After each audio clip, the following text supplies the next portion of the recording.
You ever wonder if it's even possible to predict what an entire country will be eating next year? I mean, we're talking about 1.4 billion people. It sounds a little crazy, right? But what if I told you there's something like a culinary crystal ball? Well, today we're going to peek into it and decode the future of food in India. The food equivalent of fashion trend forecasts. I love that. That's how the amazing chef Ranveer Brar describes the Godrej Food Trends Report. And that's what we're diving into today. Just think of it as this incredible annual report that pulls together ideas from the very people who are actually shaping what India eats. So, before we get to all the delicious predictions, let's talk about why this report is such a big deal. To trust the crystal ball, you first got to know how it works. This thing has been around since 2018, and every single year it's captured the pulse of Indian food. It's been tracking how we eat, cook, and think about food for years, and it's become this must-read guide for pretty much everyone in the food world. And get this, the insights aren't just pulled out of thin air. Over its history, the report has talked to more than 1,500 experts. We're talking top chefs, restaurant owners, and some of the smartest minds in the entire industry. The reach is, well, it's huge.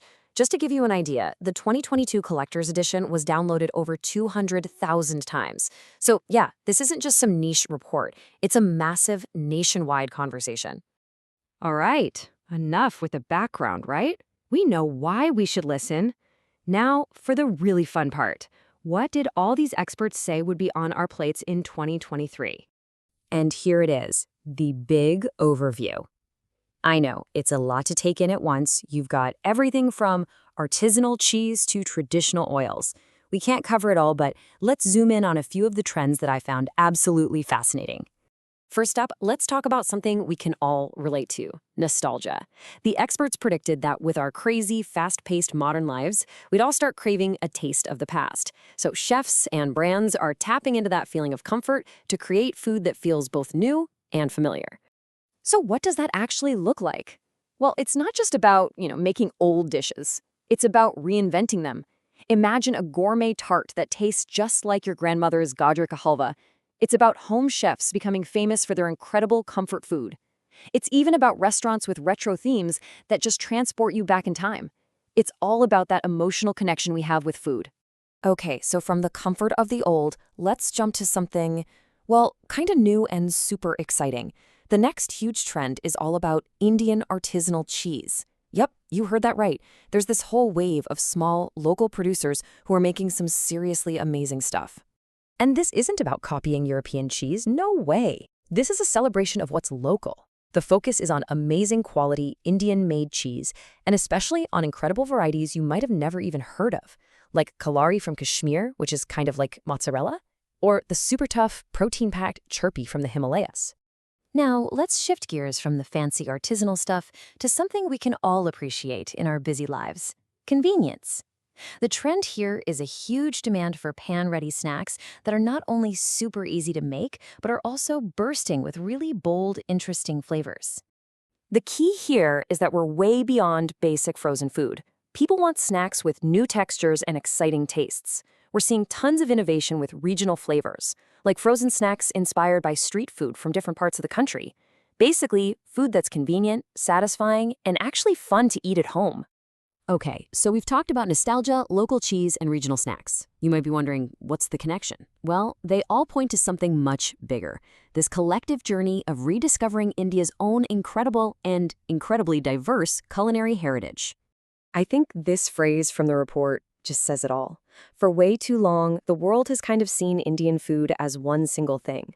But that's finally changing. People are realizing that India isn't just a country when it comes to food. It's a continent, a true atlas of flavors with a diversity that's just mind-blowing. It sounds amazing, right? An atlas of flavors. But what does this cultural shift, this kind of push and pull between old and new, actually mean for people in their day-to-day lives? This quote from the report is just so powerful. It really shows you how complex this whole thing is. In a place like Ladakh, the sheer convenience of instant noodles and packaged cakes is starting to push out traditional, more sustainable snacks. It's a really stark reminder that holding on to food heritage is a real choice, and sometimes it's a difficult one. So, after looking at all this, the nostalgia, the local pride, the complicated process of rediscovery, what does it all add up to? What's the big picture for the future of Indian food? I think this quote from Tanya Dubash at Godrej just nails the feeling perfectly.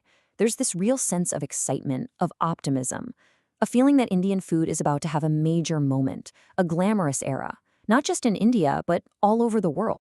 And that really brings us to the core takeaway here. The future of Indian food isn't about a choice between modern and traditional. It's about a brilliant fusion of both. It's a future that's innovating with things like artisanal cheese and convenient snacks. But at the same time, it's drawing its real strength and identity from its incredibly deep, rich, and diverse roots. So, as we wrap this up, I'll just leave you with this question to think about. Out of everything we've talked about, from reinvented childhood classics to Himalayan cheese, which of these trends gets you the most excited? What do you think you'll be eating next?